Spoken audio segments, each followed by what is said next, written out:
নানে খুদ বদস্তে খাজাদাদান। ও যুবক আল্লাহর গোলামেরা, আমি বলি না সবাই স্কুল ছেড়ে মাদ্রাসা আসো, না না, স্কুলে পড়ো, কলেজে পড়ো রে যুবক। ও পর্দার আড়ালের আম্মা জান, ঘরের মধ্যে থাকবেন, স্বামীর মাল হেফাজত করবেন, সন্তানগুলো আদর্শওয়ালা বানাবেন, আমার নবীর তরিকাওয়ালা সন্তান বানাবেন। সন্তান ডাক্তার হবে আফসোস নাই, সন্তানটার ইঞ্জিনিয়ার বানাবেন। তবে মা বাবাদের কাছে অনুরোধ, সন্তানের ডাক্তার বানান, ইঞ্জিনিয়ার বানান, তবে খবরদার বেয়াদব বানাবেন না। সন্তানের ব্যবহারে যেন আলেমরা দোয়া পায়, আলেমরা দোয়া করে। সন্তানের ব্যবহার এত সুন্দর করতে হবে যে দোয়া পাইয়া মুরব্বীরাও যেন ব্যবহারে কষ্ট না পেয়ে দোয়া করে। ও যুবক, তোমার মতো কত যুবক স্কুল কলেজে পড়ে, 5 বেলার নামাজি আছে না নাই? অতএব বাবা বলো, তুমি কেন পারবা না? তোমার এত স্কুলে পড়লে কেউ জাহান্নামে যাবে বলে নাই। তুমি বরং আমি চ্যালেঞ্জ দিয়ে গেলাম, ডাক্তারি পড়ো। আমার দেশে ডাক্তারের দরকার, ইঞ্জিনিয়ারের দরকার। আমার দেশে মাওলানা মুফতির অভাব নাই, আদর্শবান ডাক্তারের অভাব, আদর্শবান ইঞ্জিনিয়ারের অভাব, আদর্শবান প্রফেসরের অভাব।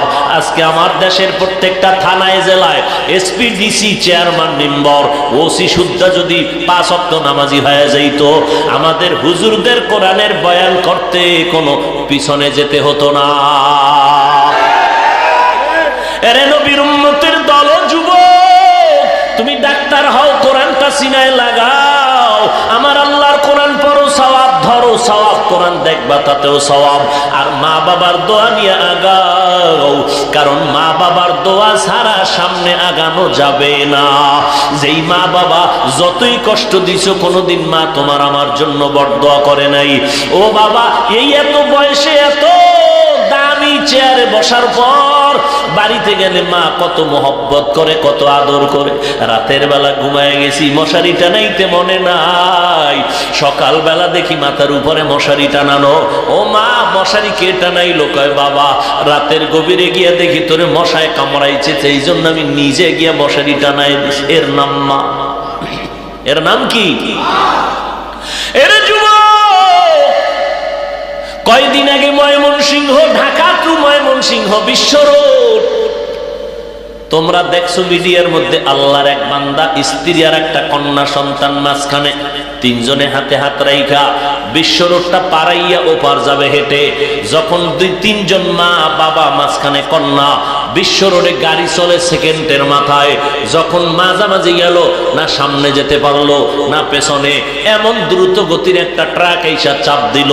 বাবাও মারা গেল, মাও মারা গেল, কন্যাটা মারা গেল। মাওলার কুদরত, ওই মহিলার গর্ভে একটা বাচ্চা ছিল, ট্রাকের চাপলাইগা বাচ্চাটা বের হয়ে গেল। বাচ্চাটার হাতের মধ্যে হালকা একটা টাচ লাগছে, ব্যথা। ওই বাচ্চাটা আজও পর্যন্ত জিন্দা রাখছেন আমার আল্লাহ। এর এলাকার মুসলমান, ও মা বোনেরা, ও যুবকেরা, ও বৃদ্ধ বাবাজিরা, কিসের পাগলামিতে পড়ছো? আরে আমার মাওলারে কেন চিনো না? আজকে তুমি কিসের বাহাদুরি করো? ওই অন্ধকার কবরের যেদিন ডাক আসবে, কে বক্তা কে শ্রোতা কোনো ভেদাভেদ থাকবে না, সবার 3টা সাদা কাফনের প্যাকেট হয়ে যাবে। কে বক্তা কে শ্রোতা কাফনে লেখা থাকবে না। আমি বক্তার জন্য 3টা কাপড়, তুমি শ্রোতাদের জন্য 3টা কাপড়। এমপি সাহেব মারা গেলে একটা কাফন বাড়ায় দিবে, তাও না, 3টাই দিবে। গরিব রিক্সার ড্রাইভার মারা গেল, তাকে 3টাই কাপড় দিবে, একটা কমানো হবে না। ও আল্লাহর বান্দারা, ও মেয়ে মারা গেল, বাবাই মা সব মারা গেল, যেই ট্রাকের তলে ভরিয়া, ওই ট্রাকের চাপে ভরিয়া বাচ্চা গর্ভ থেকে বের হইয়া বাইচা রইল, কে বাঁচাইল? ওই বাচ্চা তো এক সময় বড় হবে কি হবে না? এখন তো বুঝে না, বড় হইয়া দেখবে ওর বয়সের মেয়েরা, ছেলেরা আম্মু কয়া ডাকে, আব্বু কয়া ডাকে। ওই বাচ্চাটাও তো তালাশ করবে, আমার আম্মু কই, আমার আব্বু কই। আমি আজকে কারে মা বলে ডাকবো, কারে আব্বু বলে ডাকবো? কে আমাকে মায়ের আদর দিবেন? আলহামদুলিল্লাহি রাব্বিল আলামিন, ওয়াসসালাতু ওয়াসসালামু আলা সাইয়্যিদিল আমবিয়া ওয়াল মুরসালিন ওয়া আলা আলিহি ওয়া আসহাবিহি আজমাইন। ইয়া আরহামার রাহিমিন, ইয়া আরহামার রাহিমিন, ইয়া আরহামার রাহিমিন। রব্বিরহামহুমা কামা রব্বায়ানি সগীরা।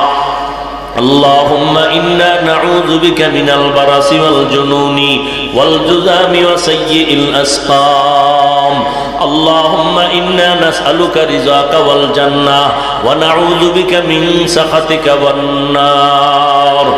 আয় আল্লাহ, গুনার বোঝা নিয়ে আপনার দরওয়াজায় হাজির। কত উলামায়ে কেরাম, মুরব্বী হাজী সাহেবরা হাত তুলেছেন। পর্দার আড়ালে কত মা বোনেরা, আমার যুবকেরা, ছাত্র ভাইরা হাত তুলেছেন। মেহেরবানি করে আপনি সবাইকে কবুল করে নেন, মাহফিল কবুল করে নেন, আয়োজনকারী সহযোগিতাকারীদের কবুল করে নেন। আয় আল্লাহ।